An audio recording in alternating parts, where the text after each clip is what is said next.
thing about maps is that when you remove all the street names and any words or anything that defines a certain area, it becomes this abstract image. And that's what I was looking at, to create an abstract image. Mappa Mundi meaning chart of the world in Latin. Created in the 13th century, the landed gentry of the time would commission artists to paint the world. They'd all be circular in reference to a verse in the Bible which talks about the Lord sitting on the circle of the earth. So the first one I did was London, which is centred on where I proposed to my now wife.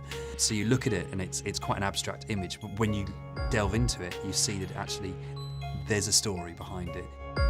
And then there was Charles Booth. Charles Booth in the late 18th century was looking at various estates and areas around London and defining them with colour. So for example, black would mean these people are likely to commit a crime. I wanted to define them as one colour, as being sacred, and that colour was gold. I'd imagine that people can relate to it. They put it up on the wall and talk about it and say, look, this is London, this is where I used to live, this is where I went to school. Essentially, it's part of their story.